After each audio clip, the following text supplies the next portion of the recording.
Hello guys, and welcome back to another episode of PCs and EVs. In today's video, we're going to be comparing the Genesis GV70 Electrified to our GV60, which is an all-electric vehicle. Big thanks to Genesis of Fairfield here in Connecticut for loaning me the vehicle. I'm actually shooting this on site just because I don't have anyone else with me to run the vehicles off-site. But this will be shot on the same day as our standalone GV70 Electrified review. If you guys haven't seen that video, make sure you guys go take a look at it. That'll be posted first. Right away, first thing I notice is the very different styling between the vehicles. With the inverted Genesis grille on the GV70, which I like a ton more, you have a normal looking car just with a slightly different grille. And with that normal looking grille comes a relatively normal looking car. It looks almost identical to its internal combustion engine counterpart. Then you take a look over here at the GV60 and it just looks completely unlike anything else on the road today. If we take a look at side profile, which I will do by standing over here on the other side of this G80, you can see that the GV70 has a higher roofline and does not slope quite as aggressively at the back. The hatch would be an equivalent of about here. Instead of being about here, they're backed into the same depth on the parking lot. So you can definitely see that there's more rear headroom and definitely a lot more cargo room. Let's pop the rear trunks on both and we shall take a look at that. One weird thing, buttons right there for the trunk. So, as you guys can see, normal looking amount of cargo room.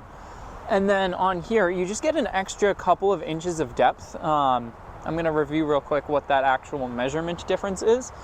But you just get a couple of extra inches of depth of cargo space, and it really makes a big difference. So yeah, by the numbers themselves, the GV60 has 24 cubic feet of cargo space in the rear cargo area, and the GV70 Electrified has 28.7. If we actually take a look, it has normal door handles, something that you don't expect to have to deal with or even really think about when you're looking at a vehicle. How do the door handles work? I'm going to hop in the other side, we'll take a look at the rear, and then we'll take a look at the rear in our GV60, and then front and Frunk. But yeah, I definitely wanted to also make sure that I give my rear impressions. The GV70 has a rear wiper, which is a big add compared to the GV60. In addition, it also has wider profile tires, and it has just a relatively normal looking rear, obviously no exhaust, unlike the internal combustion engine variant, but it's just a really well styled vehicle. GV60 looks quirky next to it for sure, especially with the silver accent with the Z and everything. It's just a lot more stylish.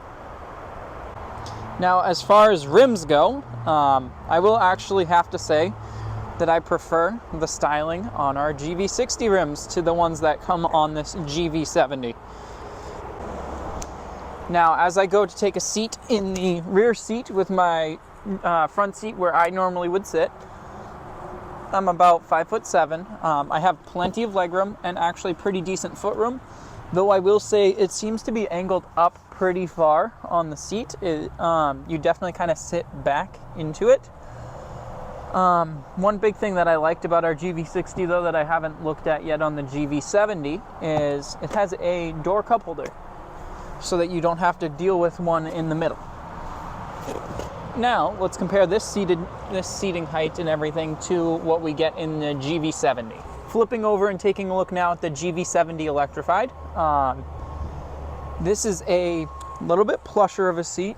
Definitely get a little bit better headroom. And you're not sitting up at any crazy angle. You can still recline in the seat and everything like you can on the GV60. But you're not sitting with your legs up, which I was before. Where you can lay the seat back when you're charging. You can just double tap on the button right here and it'll lay the passenger seat back down. I'm pretty sure this one's driver's seat does have it. So we've taken a look at the rear seat space and the rear trunk space in the vehicle. Now let's take a look at the most important part, the driving experience, or rather the driver's seat.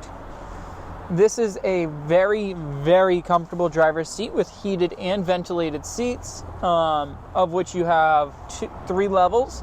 You also do have a dual level heated steering wheel, which is not something you get in the GV60. You only get 1 level. You've got the paddle shifters behind the wheel, and that controls your recuperation when you let off the throttle as you're driving. You've got a 3D digital dash cluster. You've got a really large center infotainment screen. I've got buttons for controlling the interior illumination, downhill brake control, which is something I haven't seen on our GV60. I know for a fact it doesn't have that button. You've obviously got your traction control button, and it's just a much more conventionally styled interior compared to the GV60.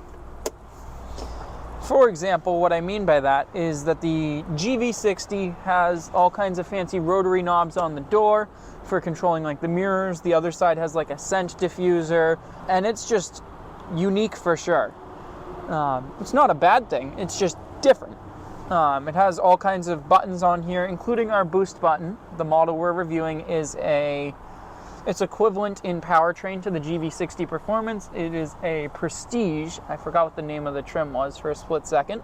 But yeah, it's a very, very nicely appointed vehicle. We'll take a look at interior quality. I'll hop in the back seat. You guys can actually see the front seats and everything. But one big thing that I am noticing is that you don't have, similar to Ioniq 5 and GV60, you do not have the setting where it lays your seat down for you, and then you just hit a single button and it'll resume, or it'll return it to your normal seated position. Something interesting to see. Now, if you actually come in here and take a look, you can see that large digital dash. It's actually a 3-dimensional dash, but you guys won't be able to see that. You can see the heads-up display directly in front. You can see the nice infotainment screen, and you can see this large tunnel in the middle. That's where a transmission tunnel would normally be on an internal combustion engine vehicle. Obviously, because this is all electric, it doesn't need that. And then here's the steering wheel itself. We've got the boost button at the bottom. That'll boost it to 483 horsepower on demand. Normally in sport, it would get 429 horsepower. And that does have a timed limit of about 10 seconds, but there's no time frame in between them that you have to wait. And that's the exact same in our GV60. Meanwhile, if you take a look at the inside of the door on the GV60, you can see that rotary mirror adjustment thing that I was talking about. You can see that on the other side, it's got the scent diffuser. The button I was talking about for the relaxation mode is this one right here. So normally you'd double press that and it'd lay the seat down, and then you'd press it forward once and it would reset the seat to normal position. And obviously you just have a much more open cabin with the GV60, and now the GV70 doesn't have the star of the show, the crystal ball that flips over.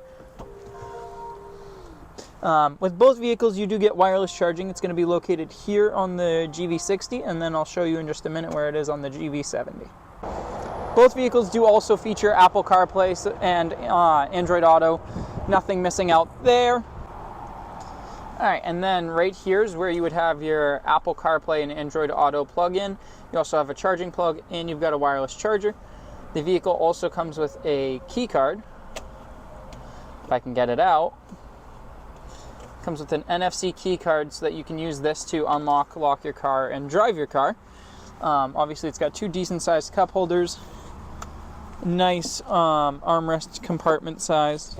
There's a little bit of extra room under the front. It's got these Napa leather seats that we do not have on our GV60. We actually only have the standard leather because we have the blue, which has the Alcantara insert. One thing that you get on the GV70 that you do not on the GV60 is a opening sunroof, which is pretty cool. Now, it's a little drizzly today, so I'm going to shut that right back up. But these seats in both the front and rear are a bit nicer in the GV70 Electrified. Interesting to see that it's one single piece instead of a split piece on the GV70 for the sunroof sunshade. This vehicle is about $5,000 more expensive than our GV60 Performance. Would I still get the GV60? Would I get this? I'm not 100% sure yet. I'm going to have to take a look and see how I feel after I've driven this. It's got the same powertrain and everything, and it is larger, as you guys have seen. So, I'm not sure. With basically all the same bells and whistles and all the same internal controls and everything, it might just be worth spending the extra $5,000 if one of these is available at the same time as a GV60. Obviously, it's more conventionally styled. Obviously, it doesn't come in that bright green color that ours is, but it's bigger.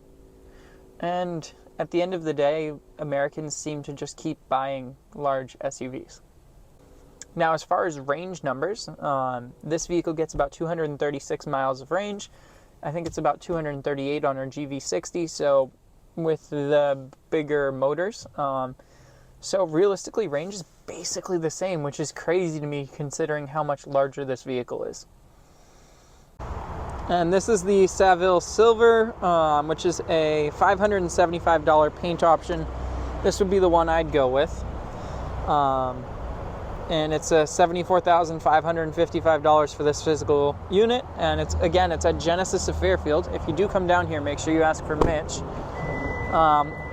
Hood profile, you can just see right here, it's got a much longer hood profile on the vehicle itself. Easiest way to see just how much larger that hood profile is, look at how much more room there is around this Frunk. I mean, you've even got actual space within the Frunk itself for stuff like the tire mobility kit. They've completely redesigned where they put all of basically everything, it looks like. The 12 volts in a different spot, the fuse box is in a different spot, the cooling loops in a different spot. Gotta say, looks like they might have a winner on their hands with the GV70 Electrified.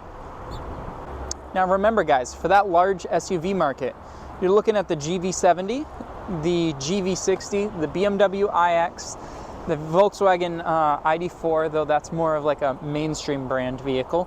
I guess the equivalent thing would be any of the e-trons. Yeah, I mean, I'd choose any of the Genesis vehicles. I've had no issues with reliability with mine.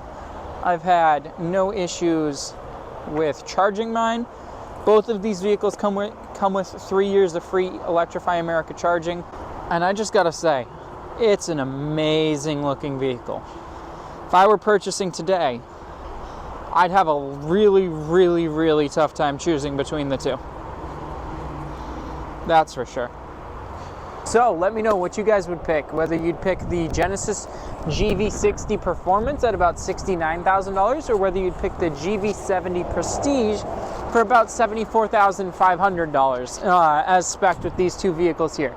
Personally, I really love our GV60 Performance. However, if I was in the market today, I might end up with the GV70. Not gonna lie, I'm a bit of a big SUV enthusiast myself, as is most of America. Let's be realistic these days. And thanks again to Genesis of Fairfield for loaning me the GV70 Electrified. I wanted to make sure I said thank you one last time. It was a really great experience, and I absolutely like the car a ton. It's a great car. And that's going to do it for today's video, guys. Make sure you guys like, comment, subscribe. Let me know down in the bottom what you think of the vehicle itself, and I'll see you guys all in the next video.